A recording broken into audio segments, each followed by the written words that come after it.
साथियों नमस्कार। आज हम प्रस्तुत कर रहे हैं प्रगतिशील कवि नागार्जुन और उनकी कविताओं पर आधारित यह कार्यक्रम। नागार्जुन की दो कविताएं पाठ्यपुस्तक में संकलित हैं। एक का शीर्षक है यह दंतुरित मुस्कान और दूसरे का शीर्षक है फसल। नागार्जुन की ये कविताएं NCERT की कक्षा 10 की हिंदी की पाठ्यपुस्तक क्षितिज भाग 2 में संकलित हैं। इन कविताओं से जुड़े महत्वपूर्ण बिंदुओं पर प्रकाश डालेंगे डॉक्टर अजय तिवारी। डॉक्टर अजय तिवारी दिल्ली विश्वविद्यालय के हिंदी विभाग में लंबे अरसे से अध्ययन अध्यापन करते रहे हैं। भाषा, साहित्य और आलोचना के महत्वपूर्ण हस्ताक्षर हैं। उनसे बातचीत कर रहे हैं डॉक्टर हरिमोहन शर्मा। डॉक्टर शर्मा भी दिल्ली विश्वविद्यालय के हिंदी विभाग के पूर्व अध्यक्ष रहे हैं और भाषा साहित्य शिक्षण में उनका विशिष्ट योगदान है। आइए देखते हैं उनकी बातचीत। साथियों नमस्कार। आज हम प्रस्तुत कर रहे हैं कवि नागार्जुन, जो कि आधुनिक युग के प्रगतिशील रचनाकार हैं, और उनकी दो कविताएं यह दंतुरित मुस्कान और फसल पर आधारित यह कार्यक्रम। नागार्जुन हिंदी के जन कवियों में गिने जाते हैं। इस पर चर्चा कर रहे हैं डॉक्टर अजय तिवारी। डॉक्टर तिवारी, आपका इस कार्यक्रम में बहुत बहुत स्वागत है। नमस्कार डॉक्टर साहब। डॉक्टर साहब, इस कविता के कार्यक्रम को शुरू करें उससे पहले अच्छा हो कि कवि नागार्जुन का जीवन परिचय संक्षेप में हो जाए, इससे कविता को समझने में मदद मिलेगी। हाँ डॉक्टर साहब, ये बात सही है। नागार्जुन का एक नाम यात्री था। अच्छा। और मैथिली में यात्री नाम से कविताएं लिखते थे। अच्छा। उसके लिए साहित्य अकादमी का पुरस्कार भी उन्हें मिला मैथिली था। के लिए? मैथिली के लिए। ओह। और यात्री थे तो पूरे देश की यात्रा करते थे और विदेशों की भी यात्रा उन्होंने की। अच्छा। बिल्कुल शुरू के दिनों में 1936 में ही वो लंका गए थे। हाँ। पाली सीखने। अच्छा। हाँ, बौद्ध धर्म के प्रति आकर्षित थे और पाली सीखने गए थे। तो हाँ, अनेक भाषाएं सीखी, लेकिन दिलचस्प चीज़ ये है कि वो जब यात्रा तो वो देश की करते ही थे, उनके नामों की भी एक बड़ी दिलचस्प यात्रा है। अच्छा। वैद्यनाथ मिश्र उनके पिता ने नाम रखा था। अच्छा। जब उन्होंने पहली बार कविता लिखी तो अपना नाम रख लिया विद्यार्थी। अच्छा। फिर उसके बाद हिंदी में कविता लिखी तो वैदेह नाम से। अच्छा। फिर मैथिली में वापस यात्री नाम से लिखी। फिर एक नाम उन्होंने कुछ दिन कहानियों को लिखने के लिए अकिंचन चलाया। अच्छा। और अंत में जब बौद्ध बन गए तो नागार्जुन नाम तय हुआ और अंत में इनके यही दो नाम रहे, मैथिली में यात्री, हिंदी में नागार्जुन। तो वो यात्री थे, उनके नाम भी यात्रा करते हुए इस तरह पहुंचे। और बौद्ध बनने की कथा भी बड़ी रोचक है जी। पाली पढ़ते थे, वहां नियम था बौद्ध मठ में कि जो बौद्ध होगा वो ऊंचे आसन पर बैठेगा। अच्छा। और जो बौद्ध नहीं होगा वो नीचे आसन पर बैठेगा। क्या बात। तो उनके शिष्य सब बौद्ध थे और ये गुरु जी थे, ये उनको संस्कृत पढ़ाते थे। अच्छा। तो क्योंकि पैसा था नहीं तो संस्कृत पढ़ाते थे, उससे जो मिलता था उसी में अपना खर्च चलाते थे और पाली पढ़ते थे। अच्छा। तो शिष्यों ने एक दिन कहा कि गुरुजी, अच्छा नहीं लगता कि हम बैठे ऊंचे आसन पे, आप बैठे नीचे आसन पे। तो इन्होंने कहा कि चलो शिष्यों की बात मान लेते हैं और व्यावहारिक कारणों से बौद्ध बन गए। अच्छा। इस तरह इनकी यात्रा एक वैष्णव परिवार से बौद्ध तक हुई। लेकिन वहां से लौट के आए तो किसान आंदोलन में शामिल हुए और किसान आंदोलन के लिए अंग्रेजी शासन के समय जेल गए। और ये उन गिने चुने लेखकों में हैं जिन्होंने इसके लिए जेल यात्रा की। सबसे मजेदार बात यह है कि वो मैथिली, हिंदी, संस्कृत, बांग्ला 4 भाषाओं में कविता लिखते हैं और सभी में बहुत अच्छी कविता लिखते हैं। अच्छा। और नागार्जुन की सबसे अद्भुत चीज यह, आपने कहा कि वो आधुनिक जन कवि हैं जी। तो जन कवि का दर्जा हर कवि को नहीं मिलता। हाँ। जन कवि के लिए 2 शर्तें आवश्यक हैं जी। पहली ये, उसकी कविता में, उसकी अभिव्यक्ति में सामान्य जनता की भावना, प्रतिक्रिया और मनोवृत्ति झलकनी चाहिए। और दूसरी, वो इस तरह झलकनी चाहिए कि जिसको जनता समझ ले, अपना ले और वो जनता के कंठ में बस सके। और नागार्जुन इस तरह के कवि हैं, उनकी कविताएं जनता के कंठ में बसी हैं। क्या बात डॉक्टर साहब, आपने बहुत अच्छा परिचय दिया। अब हम नागार्जुन जी की पहली कविता पढ़ लेते हैं। शीर्षक है यह दंतुरित मुस्कान। तुम्हारी यह दंतुरित मुस्कान मृतक में भी डाल देगी जान। डॉक्टर साहब, इस कविता का पाठ सुना, अब इस कविता की कुछ व्याख्या हो जाए। हाँ डॉक्टर साहब, तुम्हारी यह दंतुरित मुस्कान। जी। सबसे पहले दंतुरित मुस्कान शब्द का अर्थ स्पष्ट हो। दंतुरित जिस बच्चे के दांत निकलना शुरू होते हैं छोटे छोटे, हाँ, और वो अगर मुस्कुराता है तो कैसा अनुपम दृश्य हाँ, होता है। एक छोटा बच्चा है, उससे कवि कह रहा है तुम्हारी यह दंतुरित मुस्कान मृतक में भी डाल देगी जान। क्या बात। तो वो जो माने सजीव, माने ऐसा आदमी जो मनहूस है, वैसा है, दुखी है, उसको भी वो सजीव कर देगी, उसमें भी जान पैदा कर देगी। ऐसी सम्मोहक मुस्कुराहट बच्चे की है। शिशु के सौंदर्य का कैसा अद्भुत वर्णन है, सौंदर्य के प्रभाव का। जी बिल्कुल। धूल धूसर तुम्हारे ये गात, तो उस बच्चे का जो शरीर धूल से लिपटा हुआ है, धूल में खेलते हैं बच्चे, धूल में खेलते हैं बच्चे। तो ये संभ्रांत घर का बच्चा नहीं है, ये किसान घर का, साधारण घर का बच्चा है, गांव का बच्चा है। तो धूल से लिपटा हुआ है, और उस बच्चे के लिए कहते हैं छोड़कर तालाब मेरी झोपड़ी में खिल रहे जलजात। क्या बात। जलजात कमल जी। तो ये कमल जैसा कोमल सुंदर बच्चा, जो धूल में लिपटा हुआ बच्चा है, वो तालाब छोड़कर मेरी झोपड़ी में खिल रहा है, आ गया है। क्या बात। यहाँ पर खिल रहा है। जी जी। ये बच्चा खिलखिला रहा है, तो उसका मुस्कुराना कमल के खिलने के समान क्या बात सुंदर है। परस पाकर तुम्हारा ही प्राण पिघल कर जल बन गया होगा कठिन पाषाण। वाह। हे प्राण, उसको अपनी जान देता है ना, जान डाल देता है, तो इसलिए वो प्राण जैसा लगता है कि हे प्राण, तुम्हारा स्पर्श पाने से, तुम्हें छू कर, तुम छू लेते हो तो जो कठिन पाषाण है, कठोर पत्थर है। किसे कहा गया कठोर पाषाण? अभी बताता हूँ, पहले अर्थ कर लें। कठिन पाषाण है, जो कठोर पत्थर है, वो भी पिघल के पानी बन जाता है।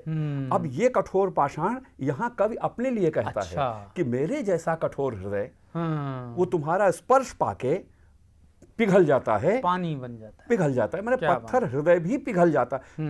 कवि अपने माध्यम से किसी भी कठोर हृदय के लिए कह रहा है पिघल जाता है।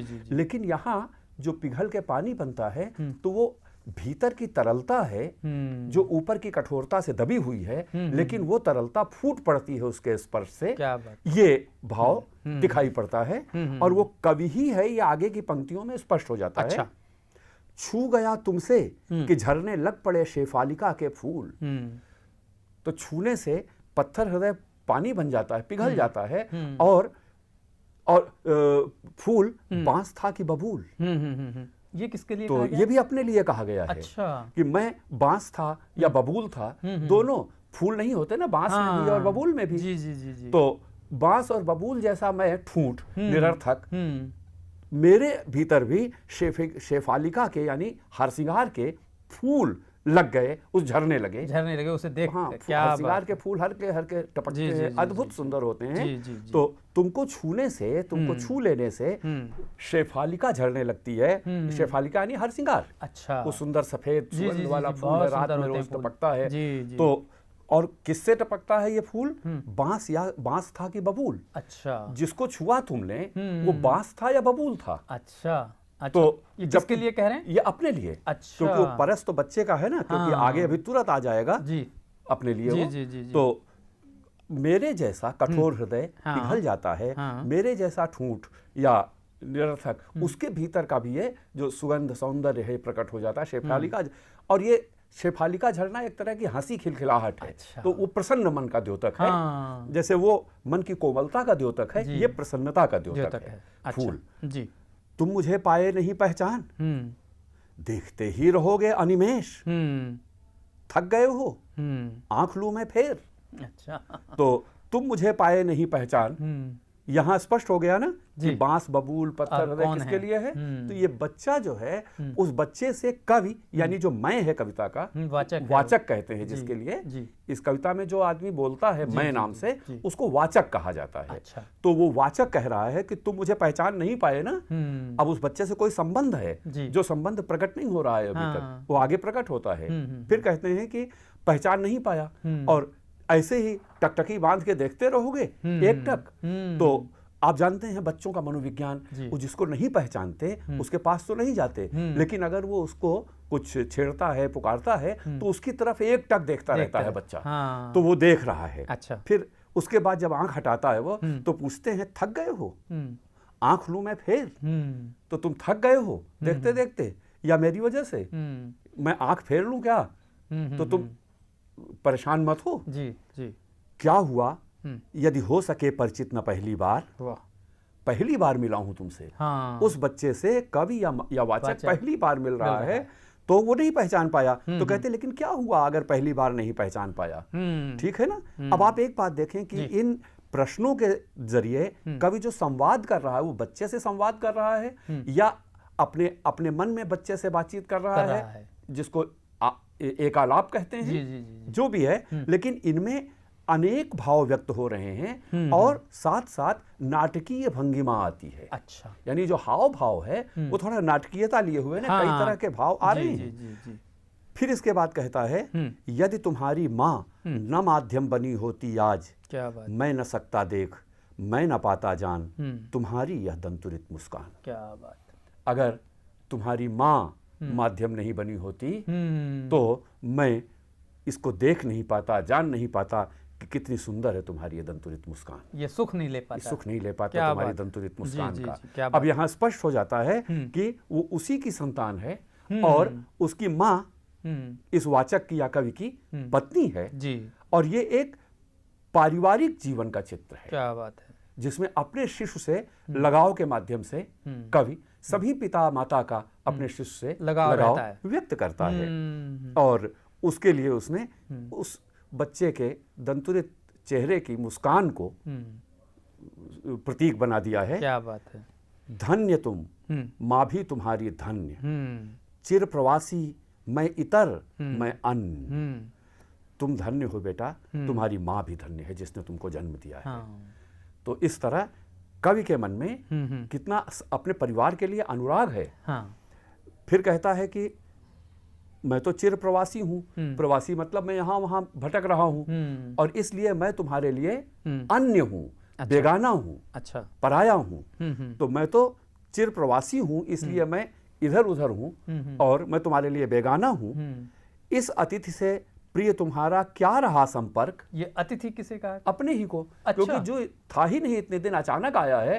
तो वो बच्चे के लिए तो अतिथि है ना, क्योंकि पहली बार देख रहा है। जी। तो इसलिए जो बच्चे को पहली बार देख रहा है तो वो अतिथि हुआ। तो वो कहते हैं कि तुम्हारा मुझसे क्या संपर्क रहा, इस अतिथि से प्रिय तुम्हारा क्या रहा संपर्क। उंगलियां माँ की कराती रही हैं मधुपर्क। मधुपर्क का शाब्दिक अर्थ होता है वो जिसको पंचामृत कहते हैं, शहद, घी, दूध वगैरह मिला के बनाते हैं ना, जो वो जो देवताओं को पूजा के समय चढ़ाते हैं। लेकिन यहाँ पर माँ के द्वारा दिया गया स्नेह और पोषण है। तो उसमें दोनों अर्थ हैं, पोषण भी है, स्नेह भी है। वो मधुपर्क, क्योंकि माँ बड़े प्यार से बच्चे को खिलाती है, प्यार से सहलाती है। तो ये जो है दुलार और ये मधुपर्क है। तो माँ की उंगलियां ही तो तुमको मधुपर्क कराती रही हैं जी। मैं तो तुम्हारे पास ही नहीं था।